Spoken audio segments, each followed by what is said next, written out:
नमस्कार। वक्त है प्रश्नकाल का। आपके साथ मैं हूं स्वप्निल। आज देश की और प्रदेश की सियासत दोनों ही जगह एक एक बड़ी घटना हुई। देश की सियासत में बिहार में एक नया चैप्टर खुला, दूसरी तरफ प्रदेश की सियासत का एक चैप्टर खत्म हुआ। एक तरफ जहां बिहार में इंडिया गठबंधन को झटका लगा और नीतीश उस गठबंधन में शामिल हो गए जिसके सबसे प्रमुख दल ने कहा था कि अब नीतीश के लिए हमेशा के लिए हमारे दरवाजे बंद हैं। दूसरी तरफ राजस्थान में हाथ के हाथ से लगभग एक प्रमुख मुद्दा ईआरसीपी छिन चुका है। आज प्रश्नकाल में बात होगी बिहार में पलट वाली सियासत की, लेकिन थोड़ी सी ईआरसीपी पर भी बात होना जरूरी है। तो चलिए चर्चा शुरू करते हैं। मेरे साथ इस वक्त जो गेस्ट जुड़ रहे हैं आपको इंट्रोड्यूस करवा देता हूं। प्रोफेसर सीबी यादव जी कांग्रेस की ओर से स्टूडियो में मेरे साथ मौजूद हैं और श्याम झा जी बीजेपी की ओर से मेरे साथ जुड़ रहे हैं। आप दोनों का स्वागत है समाचार प्लस पर। लेकिन आप दोनों से मैं माफी के साथ मैं ये कह रहा हूं कि सर ईआरसीपी प्रदेश का इतना बड़ा मुद्दा है, एक दो रिएक्शंस तो मैं आप लोगों के लूंगा, उसके बाद हम आज के विषय पर चले जाएंगे। श्याम झा जी, मैं आपसे समझना चाहता हूं, थोड़ा सा आप मुझे बताएं, ये जो ईआरसीपी पर जो आपने कदम बढ़ाए हैं और आज इस तरह से ऐतिहासिक दिन रहा है, हासिल क्या होगा? क्योंकि चाहिए तो पानी पीने का भी और सिंचाई का भी। क्या आप उस दिशा में बढ़े हैं उन 13 जिलों के लिए? जी स्वप्निल जी, जिस प्रकार से कांग्रेस सरकार ने पिछले 5 साल तक ईआरसीपी को केवल और केवल राजनीति करने के लिए मुद्दा बना करके रखा, और मैं कम से कम 25-30 डिबेट मैंने ईआरसीपी पे की विभिन्न चैनलों पे। और मैं हमेशा बोलता रहा, जो भी कांग्रेस के प्रवक्ता थे, कि आप मुख्यमंत्री जी को 1 घंटे के लिए मेरे साथ भेज दीजिए दिल्ली, और मैं 1 दिन में अगर ये काम खत्म करवा के लेके आ जाऊंगा, ये मैं वचन देता हूँ। लेकिन केवल राजनीति करनी थी, काम करने की इच्छा शक्ति थी नहीं। और आज आप देखिए ईआरसीपी का मुद्दा समाप्त हो चुका है, क्योंकि ईआरसीपी पहले जैसे ही मुख्यमंत्री बने थे उन्होंने तुरंत जाके केंद्र से बात की। और आज लेकिन श्याम भाई मुझे एक बात समझाइए। देखने में तो ऐसा लग रहा है ना कि आपको चुना इसीलिए मिला ना। स्वप्निल जी देखिए, क्या इच्छा शक्ति की बात थी। मैं कह रहा था अशोक गहलोत जी को, मेरी तरफ से निमंत्रण है, आप चलिए 1 घंटे के लिए चलिए, पहल करिए, मैं करवा के लाता हूँ। मैंने एक बार नहीं, कम से कम 25 बार कहा, रिक्वेस्ट की। मैंने कहा आप अगर बोलते हैं मैं लेने आऊं तो मैं लेने आ जाता हूं, और आप चलिए। आप बोले आपकी सरकारी व्यवस्था है सारी, फिर भी अगर आप देखिए, मुझे जहां तक जानकारी है ये बात तो बिल्कुल सही है कि प्रदेश के एक सजेशन को और एक प्रपोजल को कमलनाथ ने ही जब वो मध्य प्रदेश के सीएम थे मना कर दिया था। लेकिन उसके बाद शिवराज सिंह चौहान ने भी तो वो कटिबद्धता नहीं दिखाई थी जो अब एमपी राजस्थान के साथ दिखा रहा है, जब दोनों ही जगहों पर चेहरे बदल गए। स्वप्निल जी, आवश्यकता अगर हमारी है तो पहल हमें करनी पड़ेगी। कटिबद्धता ठीक है, मध्य प्रदेश से तो पानी आना है, वो तो उनका विषय तब है जब आप अगर पहल नहीं करेंगे, आपकी जरूरत है, अगर आप अपनी आवश्यकता नहीं दिखाएंगे तो अगले दूसरे सामने वाले को क्या पड़ी है। ठीक है, मैंने इसीलिए कहा मैं थोड़ी देर रुकूंगा, उसके बाद मैं टॉपिक चेंज करूंगा। प्रोफेसर सीबी यादव जी, मैं तो ये कह रहा हूं कि अगर मैं आपसे सवाल पूछूंगा तो आप मुझे बताएंगे कि हमने तो पैसे भी अलॉट कर दिए थे, हम अपने दम पर ईआरसीपी करने वाले थे, लेकिन वो जो बजट में घोषणा भी हुई थी, आप भी जानते हैं उसका हासिल कुछ हुआ नहीं। लेकिन अब हम ये तो कह सकते हैं ना कि ये ईआरसीपी पर क्लोज चैप्टर है, गुड न्यूज आ चुकी है। आप इसे स्वीकार करेंगे या नहीं? स्वतंत्र जी, पहले तो मैं श्याम झा जी ने बहुत बड़ी बात कह दी कि मैं लेके चलूं। मुझे लगता है कि इनके सीएम साहब की भी इतनी मैं औकात कहूं तो कोई बुरी बात नहीं है, क्योंकि मैं ये कह रहा हूं, मैं इसलिए कह रहा हूं ये बात, क्योंकि जहां सारा काम ऊपर सेंटर की पर्ची से होता है, वहां एक प्रवक्ता की कोई हैसियत नहीं है कि वो जाके सेंटर से बात करे। इनके 25 सांसद थे, उनको बात करनी थी। अरे 24 सांसद थे, 24 सांसदों को बात करनी थी। चलिए हम एक बार के लिए मान लेते हैं, एक ने भी सवाल उठाया, एक दिन भी सवाल उठाया। जल संसाधन मंत्री जितनी भी मीटिंग्स हुई उसमें अधिकतर में तो कांग्रेस की ओर से रिप्रेजेंटेशन होता ही नहीं था ना, ये बात तो फैक्ट है। अधिकारी जाते ही नहीं थे। कौन सी मीटिंग? जो भी मीटिंगें हो रही थी अधिकारी लेवल पर और सरकार के लेवलों पर, उसमें हमारे यहाँ से कौन जाता था? कोई नहीं जाता था। क्या बात करते हो? ईआरसीपी का सबसे बड़ा प्लान ड्राफ्ट करना, उस पर रिसर्च करना, उसका ड्राफ्ट देना, 8,000 करोड़ रुपए बजट के अंदर अलोकेट करना, तो यहाँ बन रही थी। लेकिन एमपी और राजस्थान के लेवल पर जितनी भी, मैं आपको थोड़ा सा स्पष्ट कर दूं, मैं इसलिए बता रहा हूँ क्योंकि पॉलिटिकल साइंस को मैं थोड़ा समझता हूँ और उसका एक स्टूडेंट हूँ। ये ट्रिब्यूनल के फैसले होते हैं राजस्थान को पहले से ही पानी जो है ना वो अलोकेट है, और ये ट्रिब्यूनल का फैसला होता है, और ट्रिब्यूनल के फैसले को केवल सुप्रीम कोर्ट में चैलेंज किया जा सकता तो है ना, चाहे मैं आपको ऐसे आई या बताऊं, वैसे आई, वो good पहले news से तो है अलॉट ना। था, पानी का अलोकेशन का कोई प्रॉब्लम नहीं थी। ठीक है, लेकिन गुड न्यूज तो है ना, मतलब इसके गुड जरिए आई न्यूज या है, उसके लेकिन जरिए आई? गुड न्यूज आप इसे गुड न्यूज कैसे कहेंगे? भारत एक फेडरल सिस्टम है जहां MOU हुआ है, good news क्यों नहीं कहेंगे? नहीं, मैं ये कर रहा हूं, गुड न्यूज क्यों नहीं है, मैं ये दूसरी बात कर रहा हूं। ये केवल राजनीति कर सकते हैं। मैं दूसरी बात ही कर रहा हूं। श्याम जी, हमने आपको केवल बीच में नहीं बोला। राजनीति मेरी करने एक के बात लिए सिर्फ श्याम भाई, एक बात श्याम भाई, सुनो। जिस प्रकार की दो मिनट, बात मेरी एक- कर रहे हैं, हाँ। श्याम जी, हमने आपसे देखिए मैं आपको क्लियर कर दूं, मैं बहुत छोटा कार्यकर्ता हूं भारतीय जनता पार्टी का, और मैंने कहा श्याम जी, आपके बीच में ही बात नहीं करी। नहीं, श्याम भाई 2 मिनट बस इनसे लेकर एक कमेंट में जितेंद्र यादव जी से लूंगा, फिर आज के टॉपिक पे चला जाऊंगा, इसलिए प्लीज थोड़ा सा साथ दें। मैं शॉर्ट बिल्कुल में खत्म कर एक दीजिए। शॉर्ट में यह है, भारत में मैं एक फेडरल छोटी सी बात सिस्टम कहना है, चाह रहा हूं। क्या वहां सेंट्रल जी, गवर्नमेंट के जिस डिसीजन प्रकार स्टेट में की- किस जिस प्रकार गवर्नमेंट की की ये बात सरकार कर इससे रहे हो तय बात होनी की, चाहिए? कांग्रेस अगर पार्टी में होती होगी। स्टेट के अंदर अपनी ठीक है, सरकारों से तय हो रहा है, तो ठीक इससे है, ज्यादा ठीक है, दुर्भाग्य ठीक है। कुछ नहीं है। मैं पूरा जितेंद्र फेडरल सिस्टम को मार रहा है। जितेंद्र भाई, दरअसल क्या है कि बात तो मैं नीतीश कुमार और इस पूरे घटनाक्रम पर ही करने वाला हूं, लेकिन ईआरसीपी पर चूंकि इतनी बड़ी खबर हो गई तो मुझे लगा कि शुरुआती कुछ मिनट्स तो उस पर बिताने चाहिए, इसलिए मैंने माफी के साथ उस टॉपिक को लिया। अब मैं आपसे भी एक कमेंट लेना चाहता हूं, आपको लगता है कि प्यास पर पॉलिटिक्स खत्म हो रही है, प्यास पर पॉलिटिक्स का दी एंड है, या अभी तो ये मसला और जाएगा, खींचेगा, चलेगा? देखिए स्वप्निल, राजनीति में मुद्दे हमेशा होते हैं। वो मुद्दों का यहाँ पे कोई नैतिकता से या किसी विषय वस्तु से कोई लेना देना नहीं होता। राजनीतिक दल जो होते हैं सक्रिय राजनीति में, उन सब बातों को मुद्दा बनाते हैं जिन जो बर्निंग है या जनता सुनना चाहती है या उनकी पीड़ा है। तो ये प्यास का मुद्दा था, है और आगे भी रहेगा। बिल्कुल संक्षेप में मैं यही कहूंगा, ये बहुत ही महत्वपूर्ण मुद्दा है जो आगे भी रहेगा। एक लाइन जरूर जोड़ूंगा इसमें। नहीं, ये आज अब इसलिए हम मजबूर- आज के मुद्दे पे आज चले जाते हैं। इसलिए देखिए, आज के मजबूर मुद्दे पे चले क्योंकि जाते हैं। कांग्रेस ने आंदोलन किया है ईआरसीपी को लेके, इसलिए मजबूर सीबी हुए। भाई देखिए क्या है, अब मैं टॉपिक चेंज कर रहा हूं, मैं पीसीआर को भी एक बार इंस्टिगेट कर दूं कि अब मैं जा रहा हूं उस मसले पर जिस पर आज की डिबेट बुलाई गई है। सीबी साहब, ईआरसीपी पे आप अटैकिंग हो सकते हैं, इसलिए आप अटैक कर रहे हैं, लेकिन जिस मुद्दे पर आपको डिफेंस में जाना है उस मुद्दे की तरफ हम लोग जा रहे हैं। सवाल मेरा आपसे यह है, बहुत भरोसा था नीतीश पर, क्या हुआ? दगा दे दिए, दगा दे गए? किससे सवाल पूछना चाहिए? आपसे। अरे दगा तो पलटू मार नीतीश कुमार नहीं है, मुझे लगता है पलटा मार तो पूरी बीजेपी। मुझे लगता है राम मंदिर के निर्माण के बाद नया युग का परिवर्तन अगर इसी प्रकार से है, अगर हम ये वो तो देख रहे पहले हैं- भी बीजेपी के साथ गए, आपने क्यों आपने भरोसा किया था वीडियो- नीतीश आप पता पर? नहीं क्यों नहीं ये सवाल उनसे क्यों नहीं पूछते? ये वीडियो अभी आपने सिर्फ नीतीश से बताया। पूछा, नीतीश कुमार से मीडिया ने बात की तो नीतीश कुमार ने ये कहा कि भैया ऐसा है कि अब मैं परमानेंटली आ गया हूं, अब नहीं छोड़ूंगा। ये किसका है? किसका है ये? कि कौन बोल रहा है? अमित शाह। इनकी अमित शाह जी। अमित शाह बोल रहे हैं। अमित शाह जी। हाँ, ऐसे किससे? व्यक्ति को आप अपने साथ लेकर भरोसे में देखिए हम आप इंडिया देखिए। गठबंधन बना ले जाएंगे। नहीं, किससे? आप देखिए, सवाल किससे होना चाहिए? नहीं, उनसे तो मैं लूंगा ही। नहीं, सवाल किनसे होना चाहिए? मैं अरे बिल्कुल लूंगा। नैतिकता की देखिए सीबी साहब, मैं आपको न्यूनतम निराश चीजें नहीं भी करूंगा, देखिए। मैं आपको देखिए, निराश हाँ, नहीं करूंगा, जी। मैं विश्वास मानिए। लेकिन मैं ये कह रहा हूं, ऐसे व्यक्ति को आप साथ लेकर कॉन्फिडेंस में थे कि हम इंडिया गठबंधन बना ले जाएंगे। ऐसे व्यक्ति को साथ लेकर आप इस कॉन्फिडेंस में थे मीटिंगों में बुलाकर कि न केवल हम इंडिया गठबंधन बना ले जाएंगे बल्कि मोदी सरकार को गिरवा भी देंगे 2024 में। आपके तो गठबंधन हाँ। की एक पेज ढीले लग रहे हैं।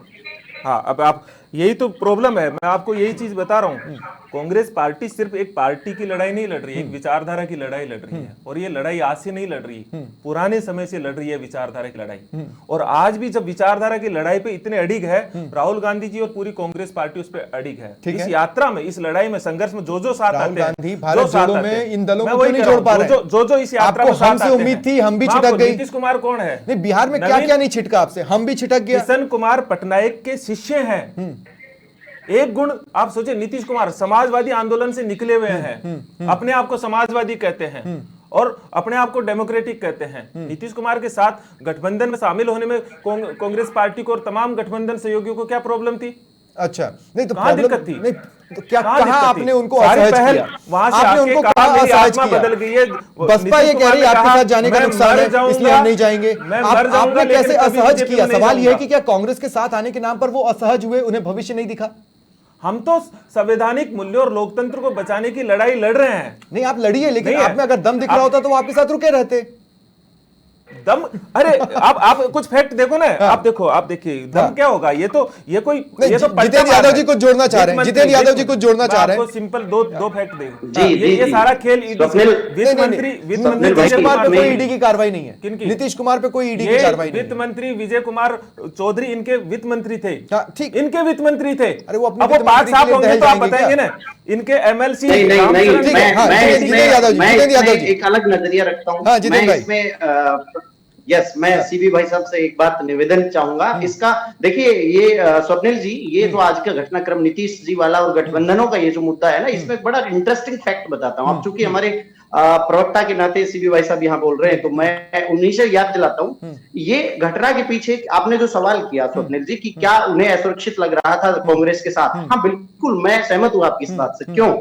सितंबर वाली बैठक और INDIA गठबंधन की मुंबई वाली बैठक और सितंबर वाली बैठक को जब आप तुलना करते हो, तो मुंबई वाली बैठक में तो ये कहा गया सब सम्मिलित रूप से बिना चेहरे के और बीजेपी को क्या काउंटर करेंगे, लेकिन सितंबर वाली बैठक में अचानक से खड़गे जी को चेहरा बना दिया कांग्रेस ने। आप ध्यान देखना। नहीं, कांग्रेस ने चेहरा बनाया, लेकिन केजरीवाल और ममता बनर्जी के इंटरफेरेंस कांग्रेस ने तो तब या उनकी चाल में फंस गए। खड़गे जी ने मना किया। नहीं, चाल में फंसे ज्यादा। आप देखिए पॉलिटिकली आप चाल में फंसे। अरविंद केजरीवाल और ममता बनर्जी दो शब्दों के साथ खड़गे जी ने उसी समय खंडन किया। हाँ जितेंद्र भाई कंप्लीट करें। इसमें मैं दो शब्दों के साथ अपनी बात पूरी करूंगा। अब यहाँ पे देखो, ये जो पूरी यात्रा है नीतीश कुमार की राजनीति की, 1994 से लगाकर जब इन्होंने लालू की जनता दल को छोड़कर फर्नांडीज की समता पार्टी के साथ इन्होंने हाथ मिलाया था, तो वहां पे जब हम विश्लेषण करते हैं तो महत्वाकांक्षा निकल के आती है, क्योंकि लालू जी बड़े लोकप्रिय नेता के रूप में उभरे थे वहां पे, और सीएम भी वही बने थे। तो उन्हें अपनी पहचान कहीं उनके कद के नीचे छुपती नजर आ रही थी। अब जरा ध्यान से समझो इसको। यहाँ महत्व और महत्वाकांक्षा 1994 से दृष्टिगत हो रही है हमारे सामने। अब जब कांग्रेस ने ये कहा सितंबर वाली INDIA की बैठक में, तो कि जैसे ही उन्होंने अपने अध्यक्ष का नाम इसमें आगे किया, तो फिर से महत्व और महत्वाकांक्षा की बात आ गई कि उनका महत्व कहीं ना कहीं पीछे उनको छूटता नजर आ रहा था। एज ए PM के दावेदार का जो सपना ले रहे थे, वो तो दूर की बात है, उन्हें तो इसका संयोजक तक नहीं बनाया गया। हमें एक पॉइंट और है, और वो बीजेपी की साइड से आता है, जिस पर मैं क्लैरिटी के लिए जितेंद्र भाई आपके पास आऊंगा। लेकिन अब श्याम जी देखिए, तो बीजेपी कंफर्टेबल नहीं, 2 सेकंड कंफर्टेबल जमाना गया। कंफर्टेबल जमाना इसलिए गया कि अगर चीजें कंफर्टेबल होती तो आपको नीतीश को साथ लाने की जरूरत नहीं पड़ती। एक ऐसे व्यक्ति को जिसके लिए आपने कहा था हमारे दरवाजे हमेशा के लिए बंद हैं। तो पहली बार इंडिया गठबंधन आपको असहज कर रहा था, यह सामने आया। देखिए स्वप्निल जी, कोई ये इंडी गठबंधन हमें असहज कर रहा था, ये तो सवाल ही नहीं है, क्योंकि ये तो खुद ही असहज थे। तो फिर नीतीश की जरूरत क्यों पड़ी? बंगाल में ममता जी साथ में नहीं है, फिर नीतीश की जरूरत क्यों पड़ी? उधर पंजाब और दिल्ली में ये केजरीवाल जी साथ में नहीं है, आम आदमी पार्टी साथ में नहीं है, नहीं, आपको नीतीश की जरूरत क्यों पड़ी? ये केवल खुद के स्वार्थ को। अच्छा एक बात बताइए, नहीं श्याम भाई मुझे एक बात बताइए। आपने हमेशा कहा है कि हमारी विचारधारा से जो भी मैच कर जाएगा उसका स्वागत है। अब आप मुझे सिंसियरली बताइए, नीतीश कुमार का इतिहास देखकर उनकी विचारधारा क्या है? देखिए स्वप्निल जी, नीतीश कुमार जी की जो भी विचारधारा हो, और वो साथ में आ रहे हैं। श्याम भाई प्लीज। हाँ श्याम जी, क्या रही बात इंडी गठबंधन से आपने जो कहा, हम कतई असहज नहीं थे, क्योंकि ये एक शेर सुनाता हूँ, न माझी न रहबर न हक में हवाए, कश्ती भी जर्जर, ये कैसा सफर है। अच्छा, ये तो ऑलरेडी आपस में तो फिर तो एक लॉजिक बैठता है श्याम भाई, फिर एक लॉजिक बैठता है। आप लोगों ने ये रीड किया तो देखिए एक लॉजिक बैठता है इस पर। कितनी शानदार आपने शायरी सुनाई। एक छोटा सा, मैं आपको शायरी तो नहीं सुनाऊंगा, लेकिन एक छोटा सा आपको एनालिसिस बताता हूं। आपको ये लगा कि बिहार में हमें जरूरत है, क्योंकि अंततः वहां पर वोट कास्ट पर ही पड़ते हैं, है ना, और ऐसी जगह पर आकर आपको जरूरत पड़ जाती है नीतीश कुमार की, ताकि आप वहां की स्थितियों को काउंटर कर पाए, इसलिए आपने उनका स्वागत कर लिया। जबकि प्रधानमंत्री नरेंद्र मोदी बिहार में एक जनसभा में बोल चुके थे कि इस तरह की अपमानजनक भाषा का इस्तेमाल करने वाले चेहरों की को अब हम कभी साथ नहीं लेंगे। अमित शाह कह चुके थे हमारे दरवाजे बंद हैं। यहां तक कि आज जो डिप्टी सीएम बनाए गए बीजेपी की ओर से, वो तो पगड़ी को लेकर अपनी पगड़ी से तुलना कर चुके थे। देखिए स्वप्निल जी, कोई जो पार्टी है पहले हमारे साथ गठबंधन में रह चुकी है, बीच में उन्हें कुछ लगा, अनकंफर्टेबल लगा और गए। और अगर वो वापस उनको लगा, स्वविवेक आया कि तब वो आप नीतीश कुमार को साथ कुछ ज्यादा ही बीजेपी की अनकंफर्टेबल नहीं विचारधारा के करते थे, साथ वो जा 2-3 सकते बार हैं। आपसे चिढ़ और चुके हैं। बीजेपी की विचारधारा, राष्ट्रवादी विचारधारा वास्तव में देश के लिए, प्रदेश के लिए अब नहीं, जरूरी मैं है। एक बड़े इंटरेस्टिंग और- पॉइंट पर आ रहा हूं। देखिए, दो सेकंड, नीतीश कुमार को जितेंद्र भाई आपके पास आ रहा हूं। नीतीश कुमार को कानून व्यवस्था को लेकर भी बीजेपी कोस चुकी है, तमाम चीजों को लेकर कोस चुकी है, और सबसे ज्यादा जिस बात पर कोसा गया वो था जातिगत जनगणना, जो कि नीतीश कुमार का स्टैंड है। कांग्रेस का तो स्टैंड है ही, नीतीश कुमार का ज्यादा स्टैंड है। अब बीजेपी जो कह रही थी कि जातिगत जनगणना नहीं होनी चाहिए, वो एक ऐसे व्यक्ति को लिए जो कास्ट की बात करेगा। इसका मतलब यह है कि कास्ट पॉलिटिक्स, जो कि बिहार की मजबूरी है, उस हिसाब से ये फैसले लिए गए। देखिए स्वप्निल, बहुत अच्छा सवाल है और थोड़ा सा मैं इस पे समय भी मांगूंगा आपसे। जी। देखिए यहाँ बीजेपी का जो ट्रेंड है, ट्रेंड बोला है मैंने, बीजेपी की जो मनोवृत्ति रही है, बीजेपी इसको समझने के लिए आप सीधा सरल भाषा में 40 सीटों पर बीजेपी की निगाह है वहां। आप सब जानते हैं कि बिहार की राजनीति जातिगत राजनीति से बाहर नहीं है, बहुत ज्यादा इन्फ्लुएंस है जातियों का। अगर बीजेपी और इनमें इतने ही गलबैयां डालने की प्रवृत्ति होती तो मैं 3 घटनाएं बताऊंगा आपको। हालांकि बीजेपी में हमेशा नीतीश जी दोयम दर्जे के रहे हैं और रहेंगे। बीजेपी 2013 में एक घटना बताता हूं आपको। 2013 में जब मोदी सीएम थे, उससे पहले गुजरात के, तो मोदी की और नीतीश की एक साथ फोटो छाप दी थी। 2010 की बाढ़ की बात कर रहा हूं।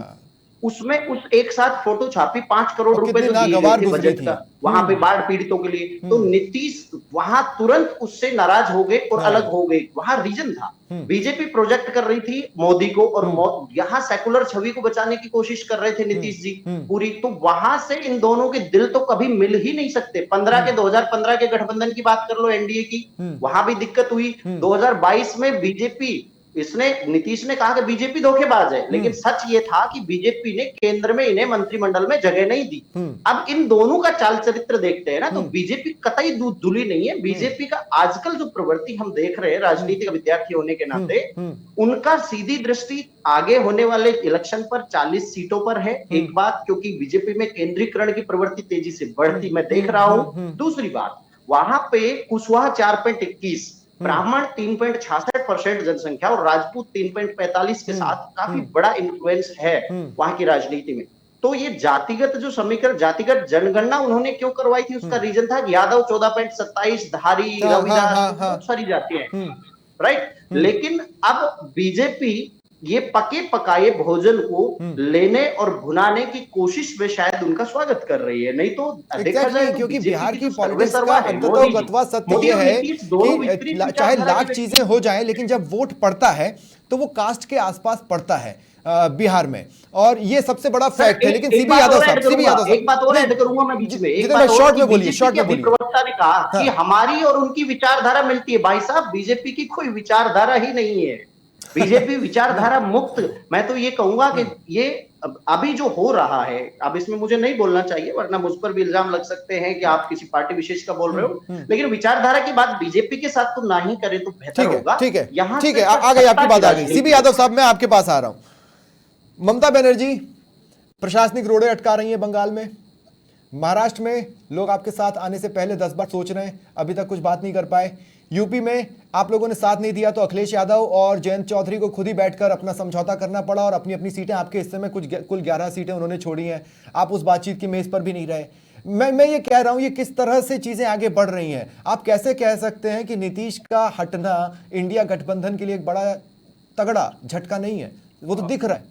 पहली चीज तो मैं मानता हूं, जो मैं एक राजनीति को समझता हूं और देखता हूं, मुझे लगता है ये घटनाक्रम बहुत बड़ा बूस्टअप का काम करेगा इंडिया गठबंधन के लिए। बहुत बड़ा बूस्टअप का काम मुझे समझाइए कैसे। जिस समय हम ये सारा घटनाक्रम हो रहा है, सिर्फ घटनाक्रम ही नहीं हो रहा है, हम तो केवल आंकड़ों के, पुराने चुनावी आंकड़ों पे बात कर रहे होते हैं। उस समय जनता सारा इस घटनाक्रम को देख रही होती है। काम करते हैं जो बातों का, शब्दों का प्रभाव, जो मोदी और अमित शाह के मैं इसी को थोड़ा एग्रेसिव क्वेश्चन में बदल रहा हूं। मैं इसी को थोड़ा सा एग्रेसिव क्वेश्चन में, आपकी जो बात है उसी से जुड़ा सवाल है। क्वेश्चन थोड़ा एग्रेसिव हो रहा है। एग्रेसिव ये हो रहा है कि अगर नीतीश के छिटकने से एक बड़ा प्रभाव पड़ता तो आप उनको निकाल देते, इंडिया नहीं, गठबंधन में शामिल ही नहीं होने देते। निकालना थोड़ी होता है। अब जो घटनाक्रम हुआ उससे पूरा एक्सपोज हो गई ये नव युग जो का नहीं, पर इंडिया में तो एक्सपोज हुई ना कि वो लोगों को साथ लेकर नहीं चल पा रही है। आप देखिए भारत नहीं जुड़ रहा, लोग नहीं जुड़ रहे, बिल्कुल ऐसा नहीं है, बिल्कुल ऐसा नहीं है, बिल्कुल ऐसा नहीं है।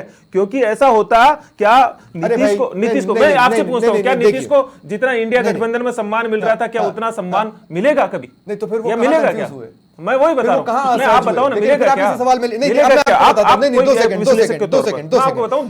2 सेकंड। ममता बनर्जी आपसे असहज है, अरविंद केजरीवाल आपसे असहज है, वो आपका दृष्टिकोण, कोई अखिलेश असहज नहीं। अच्छा, अखिलेश यादव ने यूपी में आपके बिना सीट शेयरिंग पर जयंत चौधरी से फाइनल बात कर क्यों ली? कोई असहज, ये सारा एक प्रक्रिया के तहत मीटिंगें होती है, रेगुलर मीटिंग होती है, सामूहिक डिसीजन होते हैं, निर्णय होते हैं। मुझे लगता है अखिलेश यादव कह रहे थे मीटिंग करो, आपने मीटिंग नहीं की, जयंत चौधरी के साथ बैठे और बात फाइनल कर ली। नहीं, कोई असहज नहीं है इंडिया गठबंधन से। इंडिया गठबंधन से सिर्फ और न्याय यात्रा आपने प्लान की, सिर्फ बीजेपी असहज है, तभी तो लेके जा रहे हैं। भाई तभी न्याय यात्रा पीछे आपने पड़ गए, प्लान तभी की, तो अपने न्याय यात्रा प्लान करने के बाद दिया। आप न्याय यात्रा पर निकले, उसके बाद आपको याद आया कि हमें तो अपने सहयोगियों को इनवाइट भी करना था।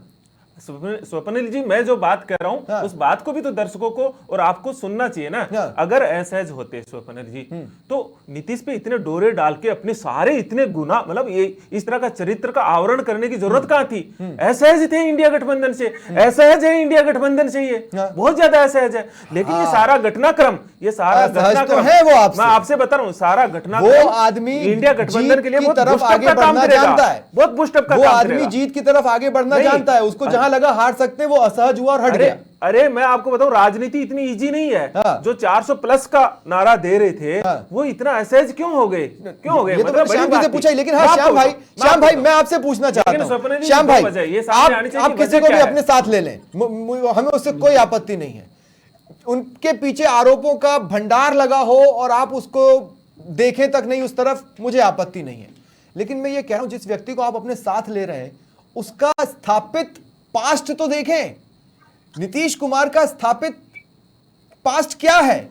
यही कि वो आपको धोखा देते हैं, यही कि वो आपको बीच रास्ते में छोड़ देते हैं और आप तीसरी बार उनके साथ चल पड़े। मुझे नहीं पता कितना लंबा आप चलेंगे।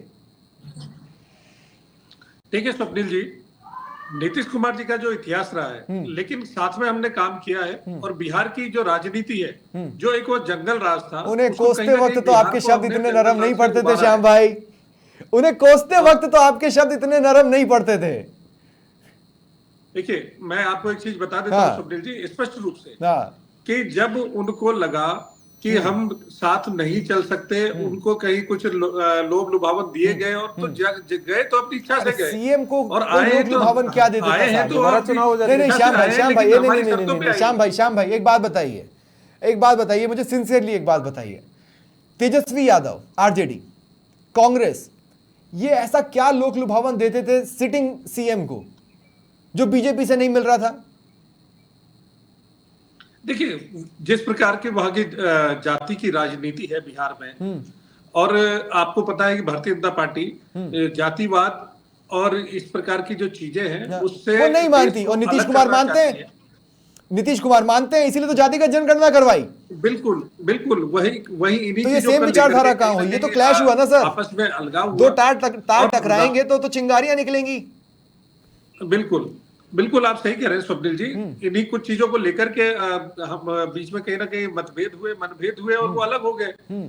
आज जब उनको पता चला कि वास्तव में कितना कंफर्ट बीजेपी ने दे रखा था, बीजेपी के साथ में कितना वहां पे विकास हुआ और किस प्रकार से दोबारा वहां जंगल राज बनता, तो फिर मुझे एक बात बताइए कि क्या वो जो जातिगत जनगणना वाली बात है उससे क्या बीजेपी अब नीतीश कुमार को फोर्स कर कदम पीछे खिंचवाएगी या उसको रहने देगी? ये देखिए ये अभी तय होगा। अच्छा, कैसे क्या करना है आगे, लेकिन आज की तारीख में जो स्थिति है वो मैंने आपको बताई है। सर जी बहुत कठिन है। तेजस्वी सुपर सीएम बन गए थे नीतीश कुमार जी की जो वहां पे ठीक है सीपी साहब बहुत शॉर्ट में बोलिए, फिर मैं क्लोजिंग कमेंट लूंगा। बहुत शॉर्ट में हमारे लिए बहुत दुर्भाग्य की बात है कि हम इस तरह की चीजों की कितनी सहजता से स्वीकार कर लेते हैं। उनके साथ सहज नहीं, अब मेरे साथ आ गया, अब उसके साथ आ गया। अरे आप पॉलिटिकल पार्टी हो क्या? नहीं कोई आइडियोलॉजी नहीं है। सीपी साहब ऐसे व्यक्ति को आप अपने साथ लेकर चलना चाहते थे। अगर कल को अगर नीतीश कुमार दोबारा एनडीए छोड़ेंगे तो इंडिया गठबंधन का दोबारा स्वागत करेगा। मैं आपको बता रहा हूं जितेंद्र भाई प्रोज एंड कॉन्स पर जा रहा है, प्रोज एंड कॉन्स पर जा रहा है विशुद्ध तौर पर। जब इंडिया गठबंधन बन रहा था तब मैंने उसके तमाम दलों के वोटिंग परसेंटेजेस निकाले और मैंने ये देखा कि नहीं, एक फाइटिंग कंडीशन तो बन रही है। लेकिन अब जो मैं देख रहा हूं वो मैं ये देख रहा हूं कि नहीं, आप फिर फाइटिंग कंडीशन से पिछड़ गए। बिल्कुल स्वप्निल, देखो आईएनडीआई, यहाँ इस सवाल का थोड़ा सा मोटो अलग है, पर मैं उस पर भी जवाब दूंगा। आईएनडीआई के भविष्य पर अभी मैं बोलूंगा जल्दबाजी होगी, क्योंकि आईएनडीआई का बनना, यहाँ देखो राजनीति चलती मूल्यों और उद्देश्यों के साथ भी चलती है। हाँ। अब एक समय गठबंधन के दौर की राजनीति होती थी, उसमें क्या होता था, उद्देश्य परक राजनीति होती थी। लेकिन आज के गठबंधनों की राजनीति, अब आईएनडीआई का मैं अच्छा या बुरा कुछ नहीं बोलूंगा, मैं इतना कहना चाहता हूं कि इसके बनने का उद्देश्य कुछ करना नहीं, बल्कि किसी को कुछ करने से रोकना था। ये अपने मूल्यों से भटका हुआ है, इसलिए विचारधारा की बात करके वास्तव में विचारधारा से खुद दूर हटने वाला गठबंधन ये है फिलहाल। अब मैं बात करता हूं नीतीश और इस गठजोड़ की। नीतीश, दादा मेरे पास समय खत्म हो गया, अगर आप 20 सेकंड में अपनी बात खत्म कर पाए। रुख के साथ पाला बदलते हैं। हाँ। नीतीश जी हवा के रुख के पहचानने की राजनीति करते हैं। और नीतीश का रही बात ये एक्सपोज की, थोड़ी देर पहले हमारे बंधु ने ये बात कही थी, कांग्रेस प्रतिनिधि ने, कि जनता में एक्सपोज हो गए। सर याद दिला दूं, 1994-93 से लेकर 2024 तक बिहार की जनता को आदत है उनकी इस प्रवृत्ति को देखने की। वहां ये प्रवृत्ति है। बिहार को आदत नहीं, हम लोगों को आदत हो गई। ये बड़ी शर्मनाक स्थिति है, हम लोगों को आदत हो गई, हम स्वीकार करने लग गई है। बार-बार इधर-उधर होने के बावजूद दोबारा लिया बिहार में पूरा मैंडेट दिया है। ठीक है, मैं अंत में सिर्फ एक चीज कहना चाहता हूं श्याम भाई, एक तो कांग्रेचुलेशंस, एक और राज्य आपके खाते में आ गया। ये अलग बात है कि बिना लड़े। और सीबी भाई ऑल द बेस्ट, हम लड़ेंगे, देखते हैं आप कहां तक जाते हैं। हम लड़ेंगे। बहुत बहुत शुक्रिया आप सभी का मेरे साथ जुड़ने के लिए, इस चर्चा में शामिल होने के लिए। फिलहाल इतना ही, नमस्कार।